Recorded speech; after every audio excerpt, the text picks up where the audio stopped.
લગ્ન કરવા છે રાજા અને રાણીની જેમ, કે પછી ખોવાઈ જવું છે પેલેસની શાન અને પ્રકૃતિ સાથે?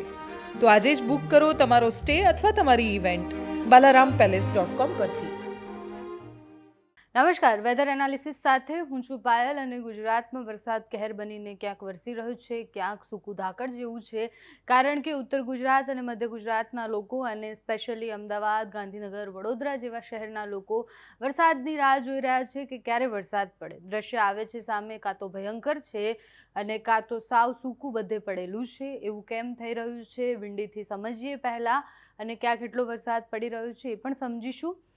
વિંડીના માધ્યમથી જોઈએ તો ગુજરાતમાં અત્યારે તમને દ્વારકાની આસપાસ એક સિસ્ટમ દેખાતી હશે, જામનગરની આસપાસ.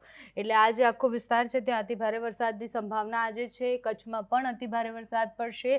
અરબ સાગરમાં જે સાયક્લોનિક સર્ક્યુલેશન બન્યું હતું એની આ અસર છે, અને ત્યાંથી જેમ જ પસાર થાય છે ટ્રફ, ત્યાં સુધી દરિયાકાંઠાના વિસ્તારમાં અતિભારે વરસાદ પડવાનો છે. અને જ્યારે એ ત્યાંથી પસાર થઈ જશે એના પછી આપણી ઉપર લો પ્રેશર જે બંગાળની ખાડીમાં બન્યું હતું એનો ખતરો છે.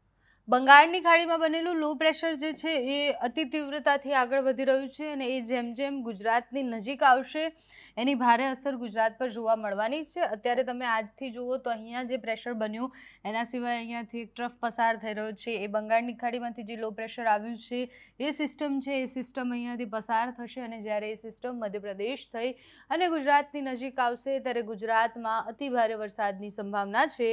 હવામાન નિષ્ણાંતોનું માનવું છે કે મધ્ય ગુજરાત અને ઉત્તર ગુજરાતને પણ વરસાદ મળશે, પણ અત્યારે એટલો ભારે વરસાદ ક્યાંય દેખાઈ નથી રહ્યો. મોટાભાગના વિસ્તારોમાં મધ્યમથી ભારે વરસાદ છે. આ બાજુ દક્ષિણ ગુજરાતની વાત કરી લઈએ, ત્યાં અત્યારે ઓલરેડી સારો એવો વરસાદ પડી રહ્યો છે, પણ જે દરિયાકાંઠાથી એક ટ્રફ આવી રહ્યું છે અને ઓક્સો ટ્રફ કહેવાય. એ ઓક્સો ટ્રફ જેમ જેમ આગળ વધશે એમ સુરતની આસપાસ તમે આ જે રેડ કલર દેખતા હશો એ એટલો ભારે વરસાદ પડવાની સંભાવના છે. પાછું 25 તારીખની આસપાસ ગુજરાતમાં ભારે વરસાદ તમને ક્યાંય જોવા નહીં મળે, છૂટો છવાયો સામાન્ય વરસાદ રહેશે.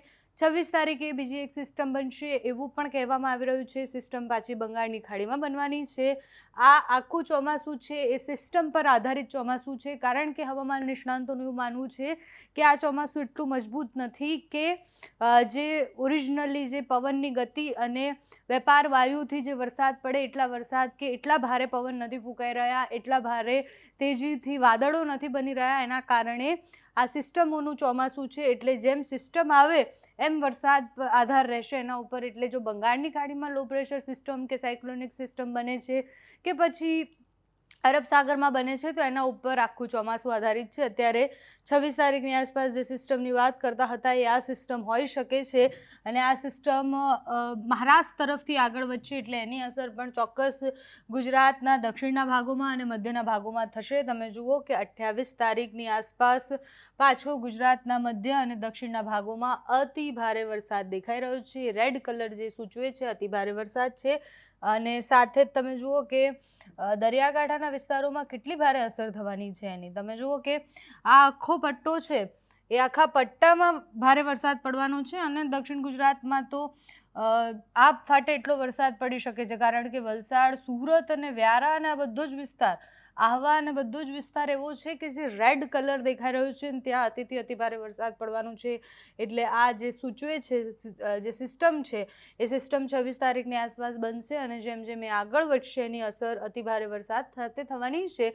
એટલે એક સિસ્ટમ પછી બીજી સિસ્ટમ બનવાની તૈયારીઓ છે. 26 તારીખ પછી 30 તારીખે પણ એક સિસ્ટમ બનશે, એટલે 28 તારીખે આખા ગુજરાતમાં સાર્વત્રિક વરસાદ રહેશે.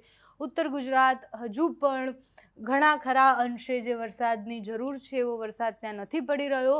બનાસકાંઠા, સાબરકાંઠા, મહેસાણા, પાલનપુર આ બધા જ વિસ્તારો અત્યારે વરસાદની રાહ જોઈ રહ્યા છે, પણ ત્યાં ક્યાંય અત્યારે સારો વરસાદ પડે એવું વિંડીમાં નથી દેખાઈ રહ્યું.